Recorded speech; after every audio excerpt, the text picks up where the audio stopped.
Hi hello ಎಲ್ರಿಗೂ ನಮಸ್ಕಾರ. Welcome to my vlog. ಇವತ್ತು ವರಮಹಾಲಕ್ಷ್ಮಿ ಹಬ್ಬದಿಂದ ನನ್ನ ವ್ಲಾಗ್ನ ಸ್ಟಾರ್ಟ್ ಮಾಡ್ತಾ ಇದ್ದೀನಿ. ಎಲ್ಲರೂ ಆಲ್ ದ ಬೆಸ್ಟ್ ಅಂತ ವಿಶ್ ಮಾಡಿ. ಹಾಗೆಯೇ ಇವತ್ತು ಬೆಳಗ್ಗೆ 4 ಗಂಟೆಗೇ ಎದ್ದಿರೋದಾಗಿದೆ. 4 ಗಂಟೆಗೆ ಎದ್ದು ಎಲ್ಲ ಕೆಲಸನೂ ಮಾಡೋಣ ಅಂತ ಹೇಳ್ಬಿಟ್ಟು ವರ್ಷಕ್ಕೆ ಒಂದೇ ದಿನ ಅನಿಸುತ್ತೆ ಆಲ್ಮೋಸ್ಟ್ 4 ಗಂಟೆಗೆ ಎದ್ದೋಳೋದು. ಇವತ್ತು ರಂಗೋಲಿ ಎಲ್ಲ ನನ್ನದೇ ಆಗಿದೆ. ಅಮ್ಮ ಡೈಲಿ ಬಿಡಿಸ್ತಾರೆ. ಇವತ್ತು ಹಬ್ಬದ ಸ್ಪೆಷಲಾಗಿ ನಾನು ಬಿಡಿಸ್ತಾ ಇದ್ದೀನಿ. ಫ್ರೆಂಡ್ಸ್, ಬನ್ನಿ ರಂಗೋಲಿ ಎಲ್ಲ ಹೇಗೆ ಬರುತ್ತೆ ನೋಡ್ಕೊಂಬರೋಣ. ಹಬ್ಬ ಅಂದ್ರೇ ಒಂದು ಕಳೆ, ಅದರಲ್ಲೂ ವರಮಹಾಲಕ್ಷ್ಮಿ ಹಬ್ಬ ಅಂದರೆ ನನ್ನ ಫೇವ್ರೇಟ್ ಹಬ್ಬ ಅಂತಲೇ ಹೇಳ್ಬೋದು. ಆವತ್ತಿನ ದಿನ ಎಷ್ಟು ಆ್ಯಕ್ಟಿವ್ ಆಗಿ ಕೆಲಸ ಮಾಡಿರ್ತೀನಿ ಅಂತಂದರೆ ವರ್ಷದ ಫುಲ್ಲು ಅವತ್ತೇ ಮಾಡಿರ್ತೀನಿ ಅನಿಸುತ್ತೆ. ನನಗೆ ರೆಕಾರ್ಡಿಂಗ್ ಕೊಡಬೇಕಾದ್ರೂ ನಗು ಬರ್ತಿದೆ. ಹೌದಲ್ವಾ, ನಾನು ವರ್ಷಕ್ಕೆ ಒಂದೇ ದಿನ ಅಂದರೆ ಅಷ್ಟು ಆ್ಯಕ್ಟಿವ್ ಆಗಿರೋದು ಅಂತ.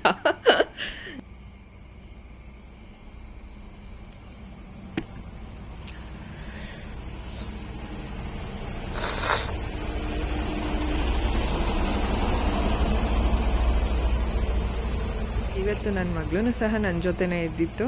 ಪಾಪ ಅಷ್ಟೊತ್ತಿಗೆ ಸ್ನಾನ ಮಾಡಿಕೊಂಡು ಅದನ್ನು ರಂಗೋಲಿಗೆಲ್ಲ ಕಲರ್ ಹಾಕಲು ತುಂಬಾ ಖುಷಿ ಆಯಿತು. ಎಲ್ಲರೂ ಸೇರಿ ಮಾಡೋ ಅಂಥ ಹಬ್ಬಗಳು ಬಂದರೆ ಅಂದರೆ ಎಲ್ರಿಗೂ ಅಷ್ಟೇ ಕೆಲಸ ಇರುತ್ತೆ ಅಂತಲೇ ಹೇಳ್ಬೋದು ಈ ಹಬ್ಬದಲ್ಲಿ. ನಮ್ಮನೇಲಿ ಎಕ್ಸ್ಟ್ರಾ ಸ್ಪೆಷಲ್ ಏನಕ್ಕೆ ಅಂದರೆ ನಾವು ನಾರಾಯಣನ ಸೇರಿಸಿ ಕೂರಿಸ್ತೀವಿ.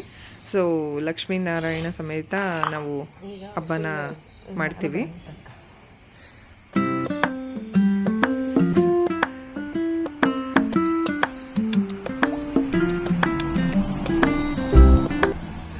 ಅಂಗಡಿ ಮನೆದು ಎಲ್ಲ ಬಾಗಿಲು ಸಾರಿಸಿ ಅರಿಶಿನ ಕುಂಕುಮ ಇಟ್ಟು ನೆಕ್ಸ್ಟ್ ಪೂಜೆಗೆ ರೆಡಿ ಮಾಡ್ಕೊಳ್ಳೋಣ ಅಂತ ಹೇಳ್ಬಿಟ್ಟು ನಾನು ಸ್ವಲ್ಪ ಫ್ರೀ ಹ್ಯಾಂಡ್ ಡಿಸೈನ್ಸ್ ರಂಗೋಲಿನೇ ಜಾಸ್ತಿ ಹಾಕ್ತೀನಿ. ಯಾಕೆ ಅಂತಂದರೆ ನಮಗೆ ಯಾವ ಥರ ಬೇಕು ಕಲರಿಂಗ್ಗೆ ಆ ಥರ, ಅಂದರೆ ಅಷ್ಟು ದೊಡ್ಡದಾಗಿ ಬಿಟ್ಕೊಬೋದು ಅನ್ನೋ ಉದ್ದೇಶ ಅಷ್ಟೇ.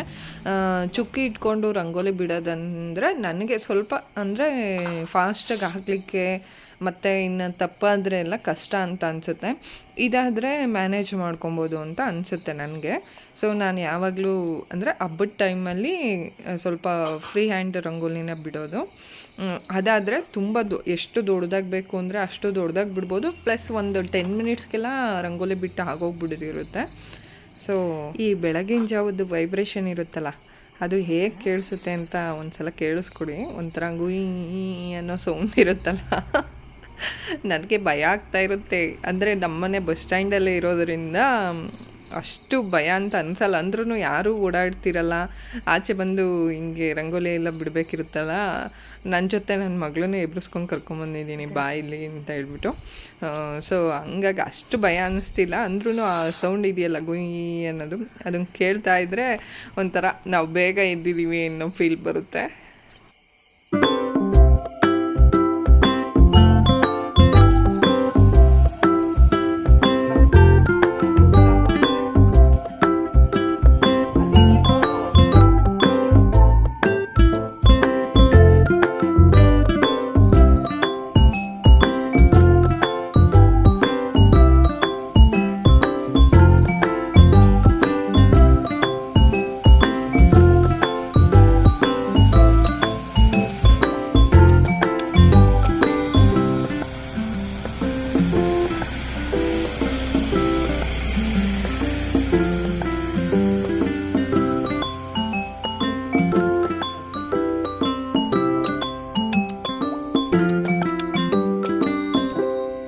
ನನ್ನ ಮಗಳಿಗೆ ಪಾಪ ಅದಕ್ಕೆ ಟೆನ್ಷನ್ನು, ಕಾಣಿಸುತ್ತಾಯಿತೋ ಇಲ್ವೋ ಅಂತ ಒಂದು 10 ಸಲ ಚೆಕ್ ಮಾಡೋದು.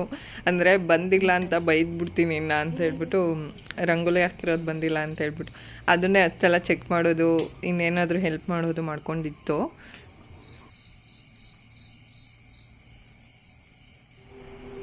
ನೋಡ್ತಾ ಇರ್ಬೋದು, ಅಂಗಡಿ ಮನೆಗೂ ಆಯಿತು ರಂಗೋಲಿ ಬಿಟ್ಟಿದ್ದು, ಇಲ್ಲನೂ ಆಯಿತು.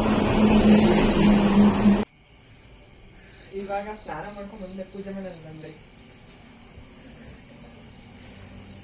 ನಮ್ಮ ಮನೇಲಿ ಗಂಗೆ ಪೂಜೆ ಅಂತ ಮಾಡ್ತೀವಿ. ಅಂದರೆ ನಮ್ಮ ಅತ್ತೆ ರೂಢಿ ಮಾಡ್ಕೊಂಬಂದಿದ್ದಾರೆ.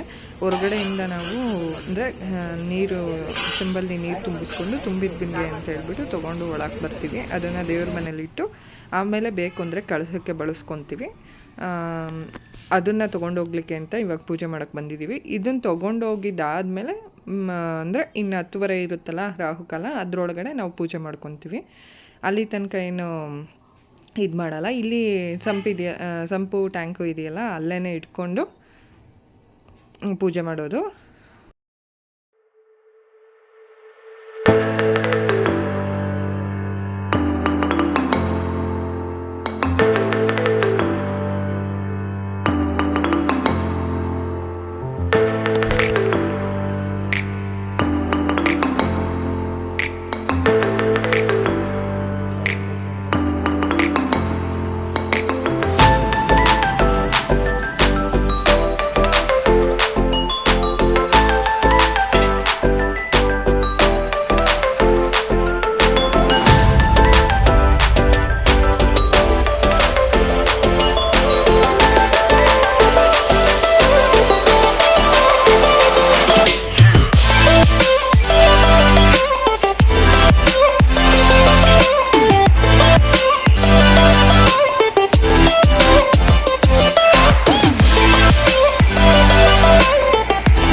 ಕಳಸ ಸಾಮಾನು ಅಂತ ತೊಗೊತೀವಲ್ಲ, ಅಂದರೆ ಒಂದು 5 ಥರದ್ದು ಏನಾದರೂ ಹಣ್ಣು ಆ ಥರದ್ದೆಲ್ಲ ಹಾಕ್ತಾರಲ್ಲ, ಅದೆಲ್ಲ ಹಾಕ್ಬಿಟ್ಟು ಅರಿಶಿನ ಕುಂಕುಮ ಹಾಕ್ಬಿಟ್ಟು ಒಂದು ಹೂವು ಇಟ್ಬಿಟ್ಟು ಅದನ್ನು ಒಳಗೆ ತೊಗೊಂಡು ಹೋಗೋದು.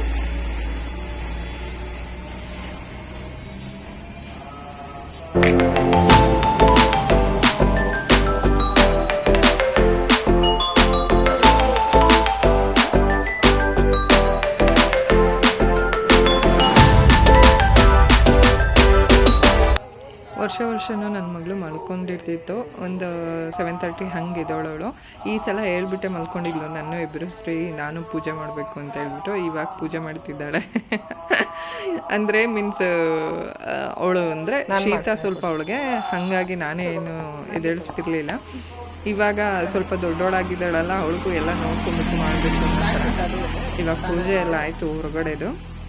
ಇವಾಗ ಕಳಸ ಒಳಗೆ ತೊಗೊಂಡೋಗಿಟ್ಬಿಟ್ರೆ ಗಂಗಾ ಪೂಜೆ ಮುಗೀತು. ನೆಕ್ಸ್ಟು ಇನ್ನೂ ನಾನು ಸ್ಯಾರಿ ಎಲ್ಲ ನೈಟೇ ರೆಡಿ ಮಾಡಿ ಇಟ್ಟಿರಲ್ಲ, ಇವಾಗ ರೆಡಿ ಮಾಡಬೇಕು. ಲೇಟ್ ಆಗ್ಬೋದೇನೋ ಅಂತ ಅಂದ್ಕೊಂಡಿದ್ದೆ, ನೋಡೋಣ.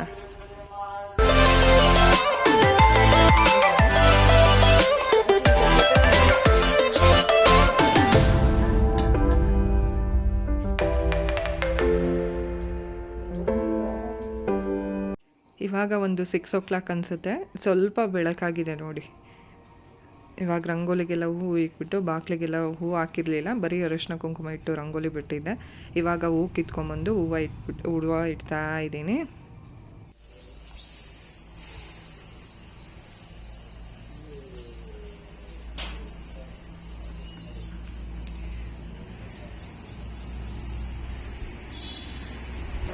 ಈ ಸಲ ತಂದಿರೋ ಸೀರೆ ಇದು ಚೆನ್ನಾಗಿದೆ ಅಂತ ನನಗನ್ನಿಸ್ತಿದೆ.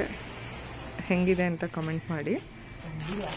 ಅಂದರೆ ನನಗೆ ಏನು ಅಂದರೆ ನೀಟಾಗಿ ಉಡಿಸ್ಲಿಕ್ಕೆ ಸುಲಭ ಆಗೋ ಥರನೇ ನಾನು ಯಾವಾಗೂ ಸ್ಯಾರಿ ತೊಗೊಳೋದು, ಅಂದರೆ ಸ್ಮೂತ್ ಇರಬೇಕು ಅನ್ನೋ ಥರ ತೊಗೊಳೋದು. ಯಾಕೆ ಅಂತಂದರೆ ವರ್ಷಕ್ಕೊಂದೇ ಸಲ ನಾವು ಲಕ್ಷ್ಮಿಗೆ ಅಂತ ಹೇಳಿ ಹಬ್ಬನ ಡೆಡಿಕೇಟ್ ಮಾಡೋದು. ಮೀನ್ಸ್ ಅಂದರೆ ಮನಸ್ಸಿಗೆ ತೃಪ್ತಿ ಆಗೋ ಥರ ಇರಬೇಕು ನನಗೆ. ಹಂಗಾಗಿ ನಾನು ಸ್ವಲ್ಪ ಸ್ಮೂತ್ ಸೀರೆಗಳೇ ತರೋದು.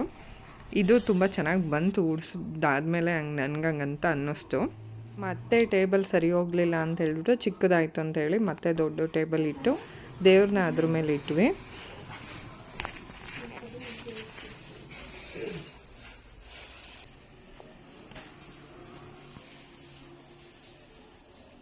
ಇವಾಗ ಫುಲ್ ಪೂಜೆ ರೆಡಿಯಾಗಿದೆ.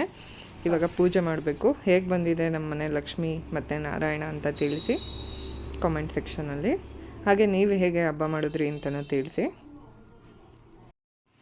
ಈ ವರ್ಷದ ವರಮಹಾಲಕ್ಷ್ಮಿ ಹಬ್ಬ ತುಂಬ ಚೆನ್ನಾಗಿ ಆಯಿತು ನಮ್ಮ ಮನೇಲಂತೂ. ಅಂದರೆ ಮಳೆ ಬಂದ್ರೂ ತುಂಬ ಜನ ಅರಿಶಿನ ಕುಂಕುಮಕ್ಕೆಲ್ಲ ಬಂದಿದ್ದರು. ನನಗಂತೂ ತುಂಬಾ ಖುಷಿ ಆಯಿತು. ನಿಮಗೂ ಸಹ ಎಲ್ಲರಿಗೂ ಒಳ್ಳೆಯದಾಗಲಿ ಅಂತ ಬಯಸ್ತಾ ಈ ವಿಡಿಯೋನ ಇಲ್ಲಿಗೆ ಎಂಡ್ ಮಾಡ್ತಾ ಇದ್ದೀನಿ.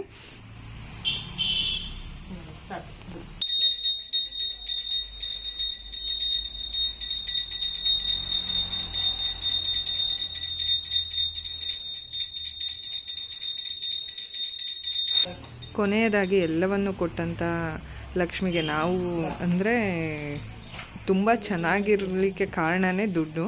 ಆ ದುಡ್ಡಿಗೆ ಗ್ರ್ಯಾಟಿಟ್ಯೂಡ್ ತೋರಿಸೋವಂಥ ದಿನವೇ ವರಮಹಾಲಕ್ಷ್ಮಿ ಹಬ್ಬ ಅಂತ ನನ್ನ ಅನಿಸಿಕೆ.